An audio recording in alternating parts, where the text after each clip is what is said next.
Lanjut, jika 20 ml larutan HCl 0,2 M dicampur dengan ini kalau misalnya soalnya sudah mulai campur-campur-campur begitu ya, berarti ini merupakan cara tidak langsung.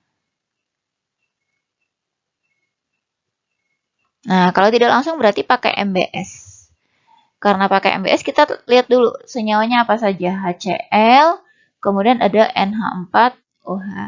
Kita reaksikan terlebih dahulu. HCl ditambah NH4OH jadi apa? Nah, tadi positif negatif berarti menjadi NH4Cl ditambah H2O. Kemudian ditulis mula-mula, bereaksi, dan sisa. Kalau mula-mula itu selalu yang awalnya.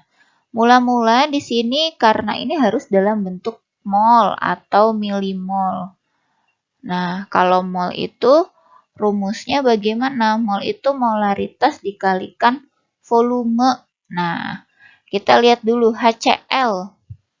Untuk HCl sendiri 20 ml di sininya 0,2 M. Berarti 2 kali 20 ketemu 2 dikali 2 ya, 4 berarti 4 milimol. Karena ini dalam bentuk mili. Kalau dalam bentuk mili berarti jadinya milimol. Sedangkan dalam bentuk liter jadinya mol. Kemudian NH42 juga sama, 20 sama ini. Berarti 4 mili juga. Nah, ingat yang bereaksi itu dicari yang paling kecil. Jika tidak ada yang paling kecil maka sama. 4 milimol. Di sini juga pasti 4 milimol karena masing-masing koefisiennya 1. Ini juga 1. Nah, berarti 4 milimol. Karena sama berarti di sini juga 4 milimol, ini juga 4 milimol.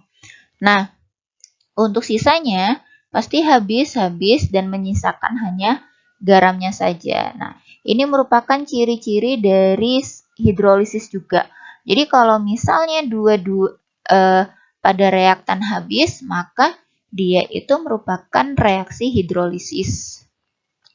Nanti kalau ada sisanya, berarti dia penyangga. Nah, itu bab selanjutnya. Berarti salah dalam perhitungannya. Kalau hidrolisis, ya berarti seperti ini. Pasti strip-strip gitu, sama. Dilanjut. Nah, tadi ingat HCl itu bersifatnya HCl. Sedangkan di sini juga diketahuinya Kb ya. Kalau Kb berarti kan asam. Karena HCl yang menang berarti bersifat asam. H plus, kita tulis saja rumusnya. Akar dari KW per KB dikalikan MX. X-nya koefisien. Nah, saya pengen tahu dulu. Oh, ternyata 10⁻⁵ ya. Masukkan berarti 10⁻⁴ dibagi KB. KB-nya 10⁻⁵. Sedangkan molaritasnya berapa? Ingat, yang dipakai adalah yang garam. Ya, jadi yang dipakai yang garam. Kalau garam itu berarti yang ini. Nah, ini merupakan garam. Yang dipakai adalah NH4Cl-nya. Jadi ini yang dipakai ya. Oke. Karena itu yang dipakai, kita lanjutkan lagi. Molaritas. Oh, ini masih bentuk mol. Bagaimana cara mengetahui molaritasnya? Molaritasnya M sama dengan, ingat rumus molaritas itu mol per volume. Ya, molaritas sama dengan mol per volume. Molnya berapa? Di sini 4 milimol. Untuk volumenya yang digunakan karena ini merupakan total berarti total keduanya 40 milimol. 40 lagi. Milimol. 40 mili. 40 mili ini berarti tinggal dibagi. 40 mili berasal dari mana?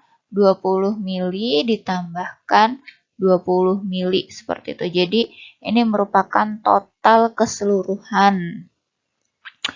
4 bagi 4, 1. Berarti 1/10 alias 0,1. 0,1, kemudian dilihat nilai X-nya. Sama, ini masih koefisiennya masing-masing ada 2 ion. Kalau 2 ion di itunya 1. Ion dikurangi koefisien deh, ya, biasanya seperti itu. Berarti, lanjut ya.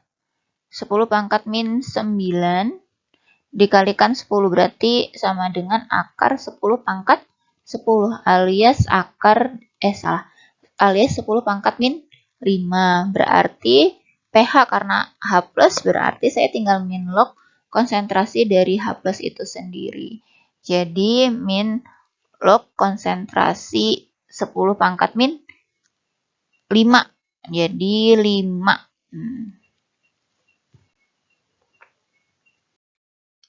Lanjut, yang terakhir.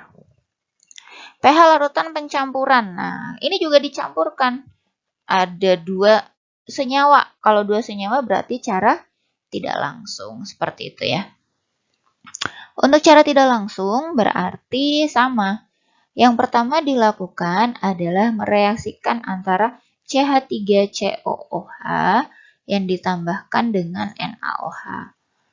Nah, kemudian baru deh kita bisa bertemu dengan garamnya. Garamnya sama prosesnya. Harus yang negatif dengan yang positif, positif dengan negatif. Dan biasanya sih emang kalau asam ditambah basa akan menghasilkan garam ditambah H2O. Nah, CH3COOH ini yang garam. Mula-mula, bereaksi, dan sisa. Untuk mula-mula, 0,2 sama 100 dikalikan 2 kali 10 ya. Berarti 20 milimol. NaOH-nya juga pasti 20 milimol. Karena bercerita tentang garam. Awal mula berarti masih strip ya. Karena pasti mula-mula tidak ada. Karena sama berarti di sini 20, 20, 20. Di sini juga 20. Ingat ya, yang di atas harus reaksinya setara. Kalau belum setara maka disetarakan terlebih dahulu. Strip 20 milimol. Oke, dilihat ini asam atau basa. Karena yang diketahui Ka pasti di sini adalah basa. Di sini aja kelihatan NaOH yang menang gitu ya. Jadi pasti basa. Karena basa, hal yang pertama dilakukan adalah mencari OH min. OH min itu rumusnya Kw per Ka dikalikan Mx. Kw-nya sama. 10 pangkat min 14 dibagi nilai Ka-nya 10 pangkat min 5 dikalikan molaritas dikalikan X. Ini ada 2 berarti 1 ya dihitungnya. 10 pangkat min 9. Lanjut, akar dari 10 pangkat min 9 dikali molaritas. Nah, kita cari molaritasnya terlebih dahulu ya.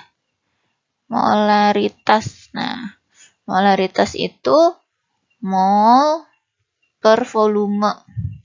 Molnya itu 20 milimol. Volumenya berarti saya punya 100 mili ditambah 100 mili. 200 mili. Nah, 0 strip 2 berarti 1/10 alias 0,1. Berarti dikalikan 0,1. Berarti akar 10 pangkat min 10 alias 10 pangkat min 5. Karena setelah OH, maka yang perlu dicari adalah POH. POH itu min log dari konsentrasi OH min. Berarti min log dari 10 pangkat min 5. 5 min log 1. Berarti di sini 5 min log 1 alias 5 dikurangi 0 sama dengan 5. Setelah mencari POH, maka yang dicari adalah pH. pH-nya berarti 14 min POH alias 14 dikurangi 5 sama dengan 9. Oke, demikian materi kali ini. Semoga bermanfaat. Bila Wassalamualaikum warahmatullahi wabarakatuh.